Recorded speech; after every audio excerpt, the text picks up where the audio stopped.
Scene diawali dengan memperlihatkan seorang gadis yang sedang tertidur selagi menunggu antrian. Gadis itu bernama Eunha. Ia bertujuan mengambil sebuah mobil yang tertahan di kantor polisi akibat mengalami kecelakaan dan kemudian membawa mobil tersebut ke pabrik daur ulang mobil.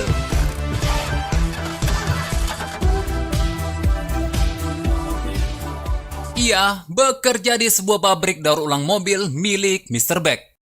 Selain mendaur ulang mobil, mereka juga menyediakan jasa pengantaran paket khusus yang tentunya tidak dapat diantarkan melalui jasa pengantar paket yang beredar di pasaran. Setibanya Eunha di lokasi pabrik, ia disambut oleh seseorang yang juga bekerja di pabrik tersebut. Orang itu bernama Asif. Ia bekerja sebagai mekanik di sana.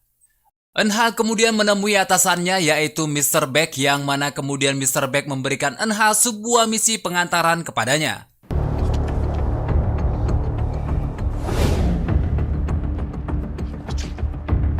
Pada malam harinya, terlihat dua orang pria keluar dari hotel dan kemudian menuju mobil yang dikendarai oleh Eunha. Mereka adalah klien yang memesan jasa antar khusus kepada Mr. Beck. Saat kedua orang tersebut hendak memasuki mobil, salah satu dari mereka tampak kurang yakin karena yang menyetir adalah seorang wanita. Namun mereka tidak ada pilihan lain karena waktu yang mereka miliki sangatlah singkat. Eunha yang menyadari bahwa kedua pria tersebut sedang diikuti oleh saingan bisnis mereka dengan segera menginjak pedal gas mobilnya untuk kemudian menggocek mobil-mobil yang mengikuti mereka. Wuhuu!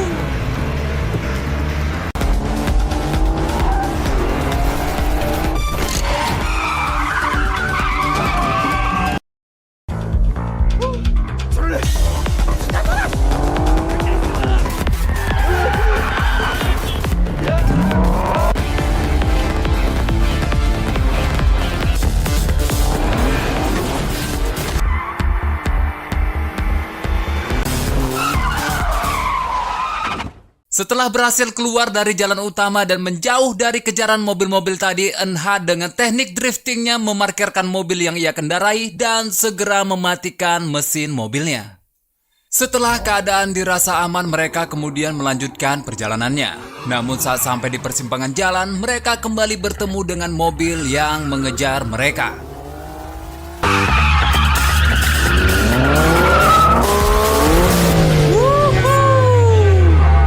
Dan sekali lagi, Eunha harus menunjukkan skill drivingnya kepada dua orang kliennya tersebut, dari menggocek, melewati gang sempit, bahkan melakukan manuver berbahaya di depan kereta yang sedang melintas.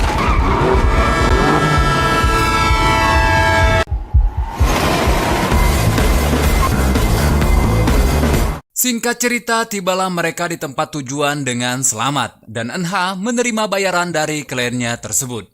Di sisi lain, terlihat seorang pria yang sedang mencari suatu barang di plafon apartemennya. Pria ini bernama Kim Do-sik. Kita panggil saja dia Dodit. Sesaat setelah ia menemukan barang yang ia cari di plafon apartemennya, ia kemudian dikejutkan oleh teriakan anaknya yang memberitahukan bahwa dirinya sedang diberitakan di TV. Dan berita tersebut adalah berita tentang dirinya yang terlibat skandal besar yang mana ia telah memanipulasi jalannya pertandingan baseball tingkat profesional demi mendapatkan keuntungan dari situs judi online yang dikelolanya. Mengetahui hal tersebut, Dodit berencana untuk kabur ke luar negeri bersama dengan anaknya yang bernama Kim So-won. Meskipun saya bukan bapaknya, tapi saya lebih suka memanggil anak ini dengan nama Ucil. Ia kemudian menemui seseorang yang bernama Gibang untuk memalsukan dokumen dan menyediakan kapal menuju Cina. Selain itu, Gibang juga menyarankan agar dirinya menggunakan jasa pengantaran khusus untuk menuju pelabuhan Pyongyang. Hal ini disarankan Gibang karena biasanya orang yang hendak melarikan diri tertangkap saat sebelum sampai di pelabuhan. Berita skandal perjudian Dodit telah menyebar dan sampai ke telinga bos gangster yang juga adalah seorang petinggi polisi. Ia bernama Jo Kyung-pil. Kita panggil saja Jo. Diketahui Jo adalah atasan Dodit dalam mengelola situs perjudian. Jo sangat marah kepada Dodit karena mengetahui Dodit membawa kabur kunci keamanan bank yang berisikan uang sebesar 30 miliar dari situs perjudian yang dikelolanya. Merasa Dodit telah mengkhianatinya, Jo kemudian menelpon Dodit dan menyuruhnya untuk mengembalikan kunci keamanan bank yang ia bawa. Dodit setuju akan hal itu namun dengan nada tinggi dan terkesan mengancam. Dodit meminta agar Joe tidak lagi mengejarnya, kalau tidak kunci keamanan yang sekarang ada di tangannya akan ia hancurkan. Mendengar ancaman dari Dodit, Joe kemudian menyuruh bawahannya untuk mencari informasi keberadaan Dodit berada. Keesokan harinya terlihat Eunha sedang berbincang dengan Asif yang pada saat itu sedang memperbaiki mobilnya. Tak lama setelah itu, Mr. Baek memanggil Eunha dan memberikan sebuah misi pengantaran yang mana itu diberikan oleh Gibang. Eunha sempat tak mau menerima misi itu karena ia tahu bahwa Gibang sering memanfaatkan dan membodohi mereka dengan bisnis kotor di luar kesepakatan. Namun setelah bernegosiasi dengan Mr. Baek, Eunha pun menerima tugas tersebut dan mereka mulai menyusun strategi agar nantinya misi dapat berjalan lancar dan tak ada hambatan sedikit pun.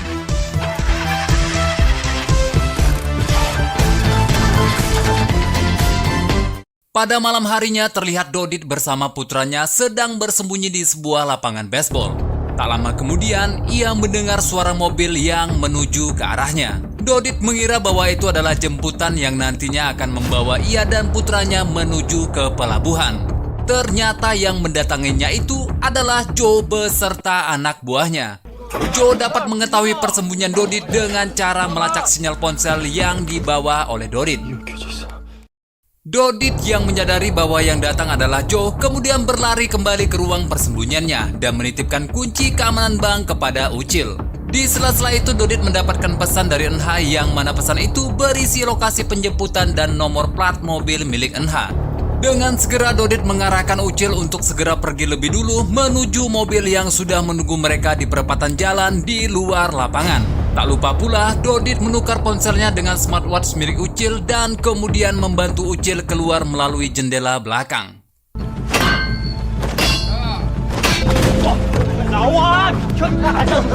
Tak lama setelah itu, Dodit membuka pintu ruang persembunyian dan mencoba melawan anak buah Joe dengan tongkat baseball. Namun sayangnya, belum juga memukul salah seorang dari mereka, Dodit dibuat terkapar akibat hantaman keras dari tongkat baseball yang mendarat tepat di belakang kepalanya. Kemudian Dodit pun disiksa oleh Joe agar Dodit memberikan kunci keamanan yang ia bawa. Tak berselang lama, anak buah Joe memberikan paspor palsu yang telah disiapkan oleh Dodit. Joe pun menyadari bahwa Dodit hendak melarikan diri bersama dengan anaknya, yaitu Ucil. Joe kemudian mengerahkan anak buahnya untuk mencari keberadaan Ucil dan mengejarnya. Di sisi lain terlihat Eunha yang masih setia menunggu kliennya, layaknya menunggu sang mantan, dibuat sedikit cemas karena ini pertama kalinya ia mendapatkan klien yang sangat terlambat dari waktu yang telah disepakati. Tak berselang lama, muncullah Ucil dari balik rimbunnya pepohonan yang pada saat itu juga sedang dikejar oleh anak buah dari Joe. Ucil meminta Eunha membukakan pintu mobil, namun Eunha yang melihat bahwa kliennya tidak sesuai dengan yang difoto, enggan membukakan pintu mobilnya hingga pada akhirnya, setelah Ucil menyebutkan plat nomor mobil milik Eunha, ia pun langsung membukakan pintu mobilnya dan langsung tancap gas menggocek beberapa preman yang mengejar Ucil. Dodit yang menyadari bahwa anaknya sedang diburu karena membawa kunci keamanan bank, kemudian berusaha bangkit dan melumpuhkan anak buah Joe untuk kemudian pergi mencari keberadaan Ucil. Tepat di luar lapangan, ia melihat mobil yang ditumpangi oleh Ucil tengah berhadapan dengan mobil yang dikendarai oleh Joe. Dan saat kedua mobil tersebut hendak adu banteng, tiba-tiba saja Dodit datang dan menghadang mobil yang dikendarai oleh Joe. Dan itu membuat dirinya tertabrak dan membuat mobil yang dikendarai Joe terhenti. Akibat dari tabrakan tersebut, Dodit pun dinyatakan tewas. Kejadian tersebut membuat Joe menjadi sangat marah dan kemudian mengutus bawahannya untuk mencari informasi tentang pengemudi wanita yang disewa oleh Dodit. Tak hanya itu saja, Joe menggunakan jabatannya di kepolisian dan mengerahkan anggota kepolisian untuk mencari Eunha. Ia memberikan laporan palsu bahwa kematian Dodit disebabkan oleh Eunha dan juga ia memfitnah Eunha telah menculik Ucil yang tak lain adalah anak dari Dodit. Scene beralih kepada Eunha dan Ucil yang pada saat itu telah lolos dari kejaran Joe dan terlihat tengah memarkirkan mobilnya.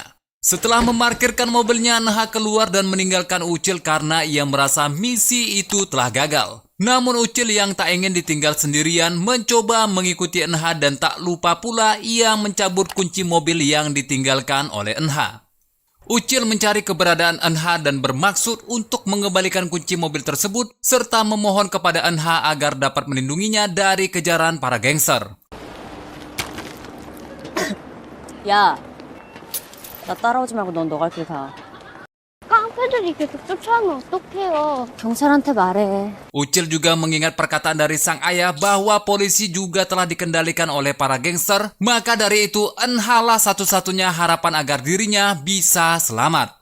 Enha yang tak ingin terlibat lebih dalam tentang masalah tersebut mencoba menolaknya, namun Ucil terus memohon kepada Enha dan bersedia memberikan seluruh uang yang ia bawa di dalam tasnya asalkan Enha mau menemaninya sampai sang ayah menelponnya. Enha yang merasa bingung kemudian menghubungi Mr. Beck dan menjelaskan situasi yang dialaminya saat ini, serta menceritakan bahwa Ucil tak memiliki anggota keluarga sama sekali. Mr. Beck lalu menyarankan kepada Enha untuk menitipkan Ucil kepada seorang kenalannya. Tibalah Enha di suatu taman dan bertemu dengan kenalan dari Mr. Beck. Enha kemudian menitipkan Ucil bersama orang itu dan pergi dari sana dengan membawa tas milik Ucil. Saat Enha sampai di persimpangan jalan, ia membuka tas tersebut dan kemudian membuat uang yang ada di dalamnya berhamburan keluar. Saat ia sedang mengambil uang tersebut, ia sekilas melihat bayangan dirinya yang mana itu mengingatkannya akan masa lalunya yang bernasib sama seperti Ucil. Ia juga tidak memiliki keluarga, namun beruntungnya ia bertemu dengan Mr. Beck yang membuatnya bisa bertahan sampai sekarang. Enha pun kembali mencari Ucil dan mendapati Ucil yang sedang berada di toilet hendak kabur melalui jendela yang berada di toilet tersebut. Singkat cerita, Enha membawa Ucil menginap di hotel dan dengan sengaja menghubungkan telepon di kamar yang ia sewa dengan kamar yang lain untuk mengantisipasi kejadian-kejadian yang tidak ia inginkan. Lalu kemudian berpamitan kepada Ucil untuk pergi membeli makanan di swalayan terdekat. Di tempat lain, tepatnya di markas Gibang, terlihat Gibang sedang mukbang bersama abang-abang. Lalu kemudian datang seorang yang mana itu adalah orang kepercayaan Joe. 임기방 선생님이 어느 분?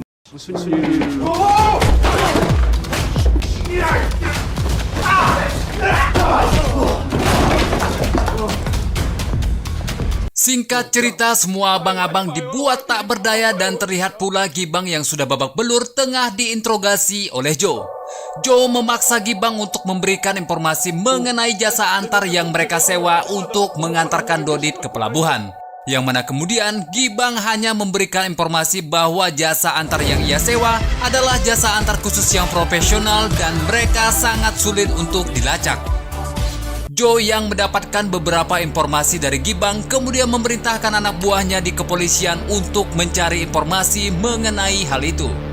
Enha yang tengah berbelanja di swalayan menyempatkan membeli sebuah obeng yang mana kemudian ia gunakan untuk membobol sebuah mobil yang berada di parkiran swalayan tersebut.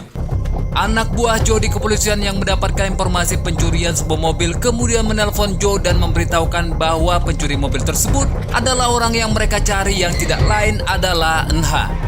Kemudian Joe memerintahkan bawahannya tersebut untuk terus memantau lokasi Enha dan segera menangkapnya. Tibalah Enha di kamar hotel dan mendapati Ucil yang sedang menangis karena mendengar berita bahwa ayahnya telah meninggal dunia. Bersama dengan hal itu, bawahan Joe di kepolisian mendatangi hotel tempat Enha menginap dan dengan segera memeriksa kamar yang disewa oleh Enha. Saat mereka tiba di kamar yang Enha sewa, terdengar suara tangisan anak kecil yang mana itu adalah tangisan dari Ucil, dan saat mereka membuka pintu kamar tersebut, terdengar pecahan gelas yang mana hal itu adalah perangkap yang telah direncanakan oleh Enha. Mereka tidak menemukan seorang pun berada di kamar tersebut dan sebaliknya Enha yang berada di kamar lain mendengar suara pecahan gelas yang ia dengar dari sambungan telepon yang telah ia hubungkan ke kamarnya saat ini. Merasa ada yang tidak beres, Enha kemudian mencoba menenangkan Ucil dan mengajak Ucil untuk segera pergi meninggalkan hotel dengan menyamar menjadi petugas kebersihan. Namun upaya tersebut dicurigai oleh Joe yang pada saat itu melihat gelagat yang mencurigakan dan segera mengikutinya.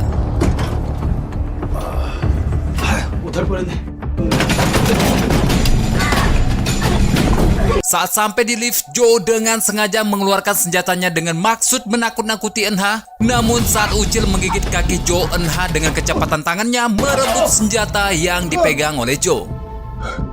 Oke, 기다려.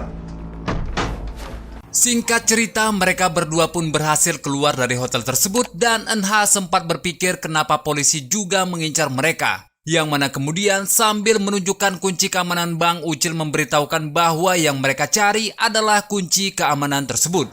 Eunha pun menyadari situasinya saat ini dan bergegas membobol mobil lain untuk menghilangkan jejak serta pergi sejauh mungkin ke tempat yang lebih aman.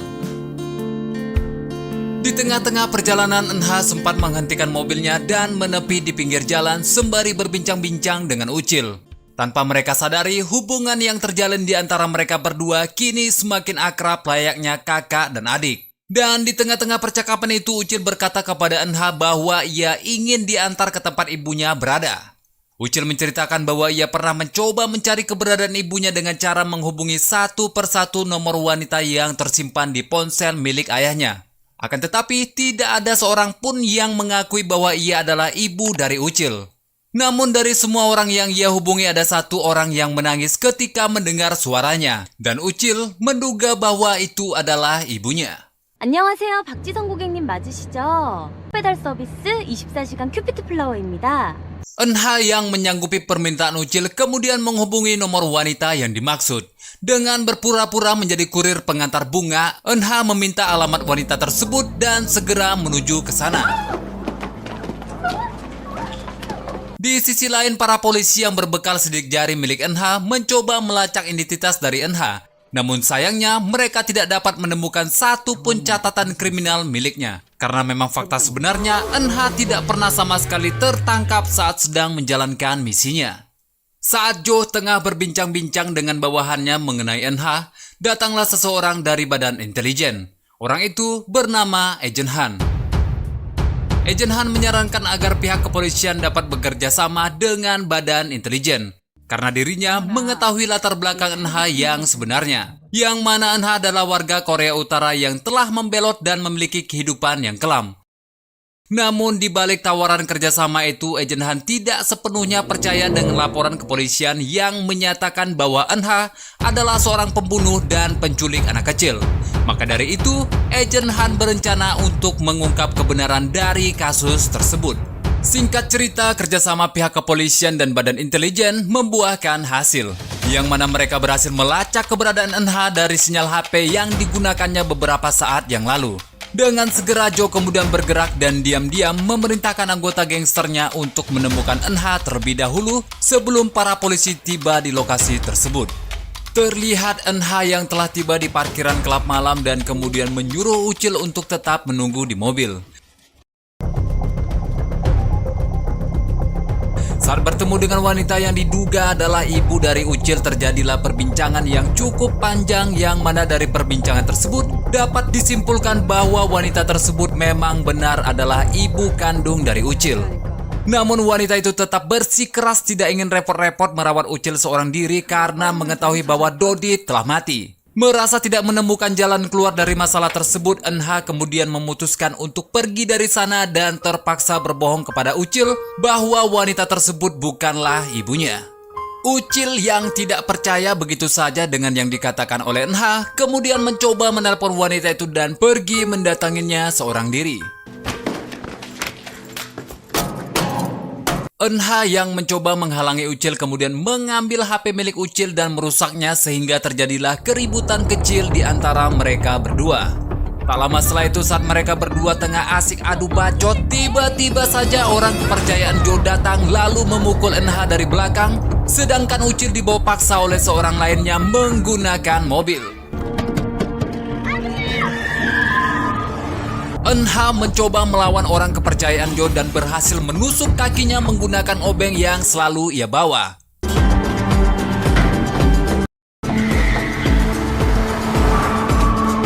Eunha juga membakar jaketnya agar sensor pemadam kebakaran yang ada di parkiran tersebut aktif dan dapat membuat mobil yang membawa Ucil tergelincir akibat jalan yang licin. Dan pada saat itulah Anh berhasil mengambil alih mobil tersebut dengan menyerang si pengemudi hingga menyebabkan kaki sang pengemudi patah. 괜찮아? Tak lama setelah itu datanglah orang kepercayaan Joe yang hendak menabrakkan mobilnya. Namun dengan sigap Anh berhasil menghindar dan aksi kejar-kejaran pun terjadi di gedung parkiran tersebut. Dengan keahlian mengemudi yang ia miliki, Anh berhasil membuat orang tersebut terjun bebas bersama mobil yang ia kendarai dari atas gedung. Anh yang terluka cukup parah akibat hantaman yang diterimanya tadi sudah tak sanggup lagi mengendalikan mobilnya untuk kemudian menepi dan akhirnya Anh pun tak sadarkan diri.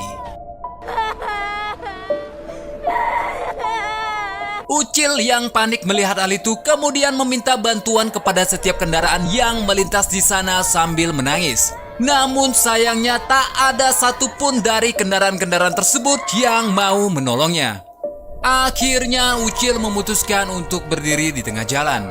Hingga pada akhirnya ada pengendara mobil yang berhenti dan menolong mereka. Pengendara mobil itu adalah wanita parubaya dan alasannya menolong mereka adalah karena imbalan yang dijanjikan oleh Ucil sangatlah banyak, yaitu seluruh uang yang ada di dalam tasnya. Keesokan harinya di rumah sakit terlihat Joe bersama anak buahnya tengah dihubungi oleh Agen Han yang menanyakan tentang kegagalan operasi penangkapan yang terjadi semalam. Selain itu juga Agen Han memberitahukan sebuah fakta unik yang diketahui dari seorang saksi, yang mana saksi itu tidak lain adalah seorang wanita parubaya yang semalam memberikan pertolongan kepada Ucil dan Anh. Agen Han merasa bahwa Anh bukanlah penculik karena menurut keterangan dari saksi, jika Anh adalah penculik, maka seharusnya Ucil kabur dan bukan malah meminta pertolongan untuk menyelamatkan Anh. Joe yang merasa terancam karena kejahatannya hampir tercium oleh Agen Han memutuskan untuk menghilangkan jejak dengan cara membunuh saksi yang tidak lain adalah orang kepercayaannya yang saat ini terbaring di rumah sakit akibat terjun bebas dari gedung parkiran semalam. Sementara itu Agen Han yang merasa ada suatu kejanggalan dari kasus tersebut mengutus anak buahnya untuk menyelidiki dan mencari bukti-bukti yang tertinggal di tempat kematian Dodit. Scene berpindah di mana Anh yang baru tersadar mendapati Ucil tengah tertidur pulas di pangkuannya. Mereka berdua berada di dalam mobil rongsok milik wanita parubaya yang menyelamatkannya semalam. 여보세요. 사장님, 야! 나 애 맡길 곳을 못 찾겠네. 빨리 와. 네? Merasa tidak ada tempat yang aman untuk mereka tuju, Anh kemudian menghubungi Mr. Beck melalui telepon umum dan mendiskusikan hal tersebut dengannya. Yang mana kemudian Mr. Beck menyuruh Anh untuk segera kembali ke pabrik dan Mr. Beck berencana mengirimkan Ucil ke suatu tempat yang aman. 야, 장아 씨, 남자친구 있어요? Dengan menempuh perjalanan yang cukup panjang, sampailah mereka di pabrik daur ulang milik Mr. Beck. Di sana Anh bercerita kepada Mr. Beck tentang gangster dan polisi yang mengejar mereka ternyata diketuai oleh orang yang sama. Dan tujuan dari orang tersebut adalah untuk mendapatkan kunci keamanan bank yang saat ini ada di tangannya. 옛날 생각나냐? Di sisi lain, Joe bersama anak buahnya berhasil mendapatkan petunjuk yang mana petunjuk itu mengarah pada pabrik daur ulang mobil milik Mr. Beck. Ia pun segera merekrut lebih banyak gangster untuk kemudian menyerang pabrik tersebut. Sementara itu di lokasi kematian Dodit, anak buah dari Agen Han menemukan smartwatch milik Ucil, yang mana ternyata sebelum kematiannya Dodit sempat merekam pembicaraannya dengan Joe menggunakan smartwatch milik Ucil, dan hal itu mengungkapkan fakta bahwa pembunuh Dodit yang sebenarnya adalah Joe. Malam harinya saat Mr. Beck sedang membuat paspor palsu untuk Ucil di dalam ruangannya, tiba-tiba ia diserang oleh komplotan gangster yang berhasil menyelinap masuk ke dalam pabrik. Saat itu Ucil dan Asip sedang berada di ruangan lain, sedangkan Anh dalam perjalanan kembali ke pabrik setelah bertransaksi dengan orang yang akan membawa Ucil. Mr. Beck dihajar habis-habisan dan saat mendapat kesempatan, Mr. Beck secara diam-diam menekan tombol mikrofon yang tertuju ke ruangan Asip, dan itu membuat Asip dapat mengetahui bahwa mereka sedang dalam bahaya.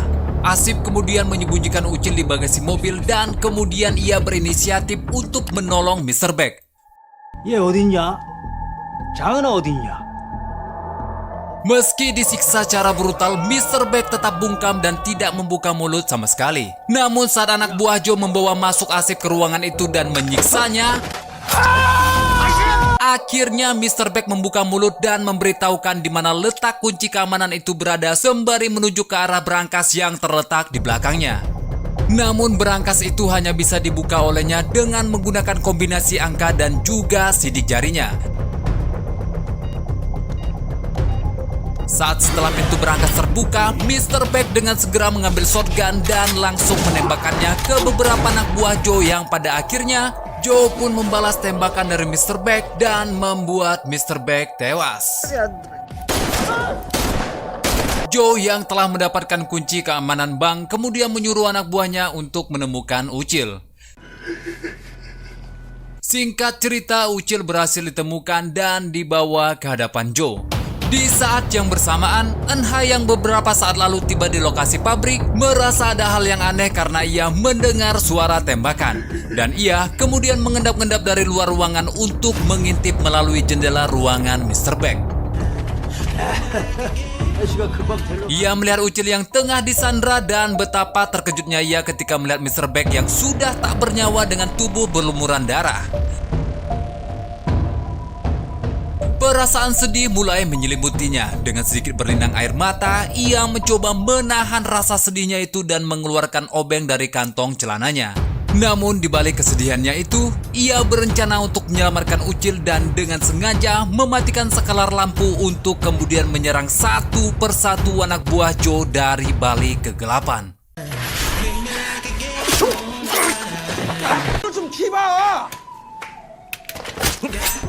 Asif yang tengah sekarat mencoba menolong Ucil dan dengan segenap tenaganya ia membawa Ucil lari keluar ruangan tersebut.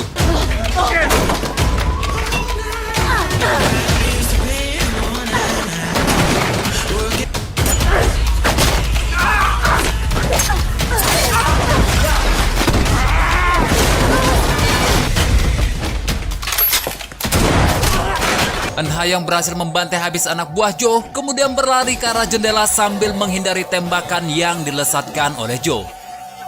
Singkat cerita, Eunha berhasil meloloskan diri. Ia kemudian mencari keberadaan Ucil dan Asif, namun sayangnya ia hanya menemukan Ucil seorang diri. Dan saat hendak menuju ke tempat Asif berada, tiba-tiba saja dari arah samping Joe menabraknya menggunakan forklift sehingga membuat mobil yang ia kendarai terbalik. Dengan segera Joe langsung menyandra Ucil sembari menodongkan pistolnya. 그만하자 이제. 아줌마 괜찮아요? 걱정하지 마 김서원. 아줌마랑 같이 가자. Saat Joe melempar Ucil ke laut, dengan waktu yang bersamaan, Eunha pun berlari ke arah Joe untuk mendorong dan menusuk Joe tepat di jantungnya. Alhasil, mereka bertiga pun terjun bebas ke lautan. Saat hendak menyelamatkan Ucil menuju ke permukaan, Joe yang tak ingin mati konyol sendirian kemudian memborgol kaki Eunha dengan tangannya sehingga hanya Ucil sendirilah yang berhasil menuju ke permukaan. Agen Han dan anggota kepolisian akhirnya tiba di TKP setelah beberapa waktu lalu mendapatkan laporan bahwa di pabrik itu terdengar suara tembakan. Ucil yang tak ingin kehilangan Eunha kemudian memohon kepada Agen Han untuk menyelamatkan Eunha. Namun sayangnya Agen Han tak bisa berbuat apa-apa dan Eunha pun harus tenggelam bersama dengan Joe di dalam lautan yang dingin di tengah gelapnya malam.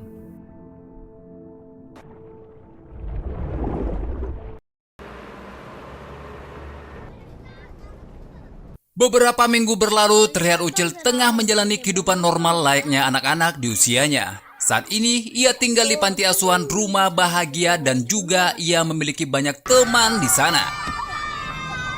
Sementara itu, Asif juga berhasil diselamatkan dan sekarang masih bekerja di pabrik daur ulang milik Mr. Beck. Selain itu juga, ia masih setia merawat kucing kesayangan milik Eunha. Hingga pada suatu hari Ucil ketinggalan bus yang menjemputnya dari sekolah. Ia pun memutuskan untuk berjalan kaki sampai ke panti asuhan. Di sela-sela perjalanannya pulang ada sebuah mobil yang terus mengimbangi jalannya dan membuat Ucil penasaran dengan mobil tersebut. Dan saat mobil itu berhenti, Ucil pun memutuskan untuk melihat siapakah pengemudi mobil tersebut. Namun setelah dilihat tidak ada siapapun di dalam mobil itu, hingga pada saat ia menolehkan pandangannya ke arah belakang mobil, ternyata NH telah berdiri di sana. Kejadian ini tentunya dapat kita simpulkan bahwa NH berhasil selamat dan melepaskan borgolnya menggunakan kunci dan obeng yang selalu ia bawa. Tamat, ending yang sangat menjampingkan.